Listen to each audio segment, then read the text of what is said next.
Bonjour à tous et bienvenue sur Fouille de Vie, une chaîne YouTube, un podcast et également un compte Instagram dans lesquels j'aborde principalement des sujets qui tournent autour de l'art, de la littérature et de la philosophie, mais pas que, puisque parfois j'aborde le bien-être et puis globalement tous les sujets de la vie en général. Dans cette vidéo, j'avais juste simplement envie de vous emmener une journée avec moi, une journée un peu particulière parce que j'ai décidé sur un coup de tête d'aller à Paris. Enfin, sur un coup de tête, non pas vraiment, c'était prévu, mais globalement, j'avais pas d'itinéraire très précis. Je savais que je voulais faire les passages couverts, que je voulais visiter le musée du parfum qui me tentait depuis très longtemps, et puis j'avais également réservé un brunch. Donc voilà, en fait, le but c'était de prendre une journée pour moi, redécouvrir une ville qui m'a toujours beaucoup plu, mais avec un autre regard. Et puis me challenger à travers deux objectifs. Donc le premier c'était le brunch parce que c'est vrai que c'est quelque chose qui me faisait assez peur et que j'anticipais beaucoup. C'est aussi un moment où on se retrouve seul avec soi-même globalement toute la journée. Et puis le deuxième challenge c'était d'embarquer avec moi simplement un appareil photo. Un appareil photo qui appartenait à mon grand-père, donc que je ne maîtrisais pas du tout. Je suis plus habituée à manipuler des Canon et encore la photographie c'est un art que j'aime énormément. J'étais à l'appareil photo, et puis je prends des photos au quotidien, mais juste je suis pas forcément douée.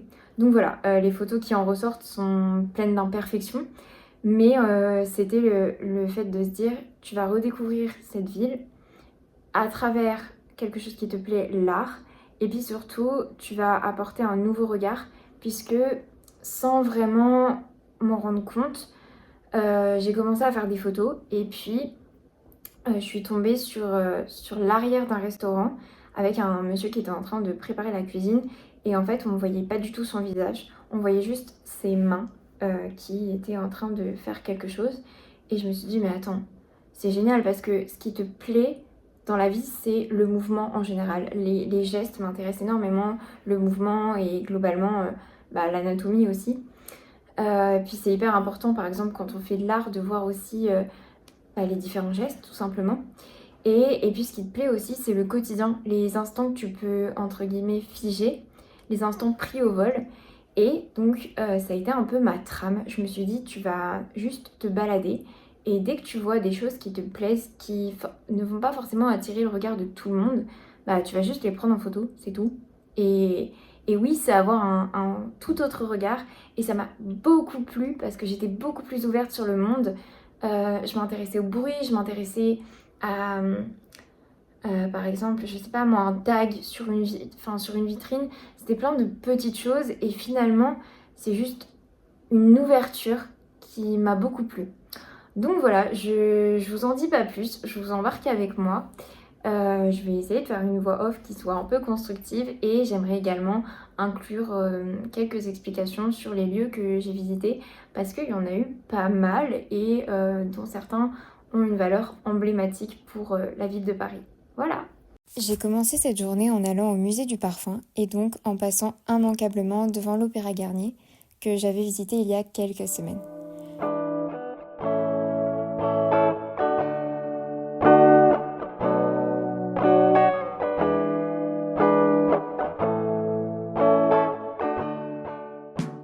Le musée du parfum Fragonard se situe littéralement à 2 pas de l'opéra. La visite est gratuite et on y découvre les secrets de fabrication du parfum à travers un immense parcours didactique, donc matières premières, cueillette, extraction, distillation, formulation, industrialisation, flaconnage, ainsi que l'histoire de la parfumerie et ça de l'Antiquité à nos jours. On peut observer toutes sortes de flacons témoignant d'époques et d'usages variés et l'on est également plongé dans l'ambiance d'une usine de parfumerie, il me semble du début du XXe. Et j'étais déjà allée à Grasse il y a très longtemps, petite, et j'ai encore une bougie ylang-ylang et donc j'ai vraiment beaucoup aimé ce musée.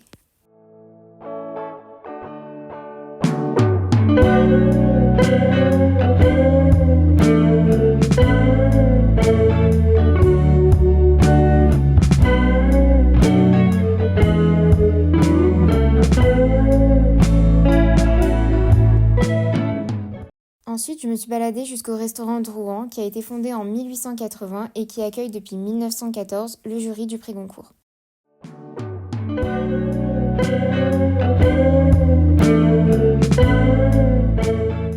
Direction les passages couverts, construits principalement sous le Second Empire, Paris en comptait jusqu'à 150. Aujourd'hui, il en reste environ 30.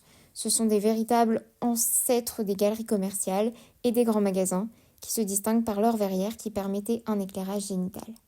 Beaucoup possèdent plusieurs entrées et ils sont célèbres par leur nom et il me plairait beaucoup de tous les découvrir. Le premier que j'ai visité est le passage Choiseul, marqué par 2 caractéristiques majeures, le théâtre et la littérature. Je suis d'ailleurs passée devant Culotté Opéra, ils ont plusieurs adresses et celle-ci m'a particulièrement attirée pour sa décoration et sa lumière. Il y avait également de très jolies papeteries et une librairie et une bijouterie et en sortant j'ai aperçu un café que j'aime beaucoup pour sa direction artistique et voilà. Je suis ensuite arrivée au plus ancien passage couvert de Paris, donc le passage des Panoramas qui a été construit en 1799. Il a connu un grand succès en raison de son emplacement stratégique sur le boulevard à proximité de la Bourse, ainsi que du théâtre des variétés qui s'y est adossé. C'est là que je me suis posée pour bruncher. Honnêtement, le brunch était excellent, généreux et varié, et le serveur était vraiment adorable parce que j'inaugurais la carte des tartines et normalement ils étaient débordés et je devais pas... il n'y avait pas de brunch qui était proposé ce jour-là, mais il a accepté pour moi. Donc il y avait une boisson froide, une boisson chaude, un plat salé, un granola et un mini financier, ainsi qu'une pâtisserie et gros coup de cœur pour le toast de saison. Très bien exécuté, houmous, pois chiches, pickles de chou rouge, noix croquantes et roquettes, et puis cette petite crème de balsamique qui donnait vraiment un goût plus savoureux. Le granola était léger et le flat white était réconfortant. L'ambiance était d'ailleurs beaucoup plus automnale que l'autre adresse que vous avez pu voir juste avant, moins lumineuse et peut-être plus cosy, et je suis restée environ 1h30 à déguster et à dessiner.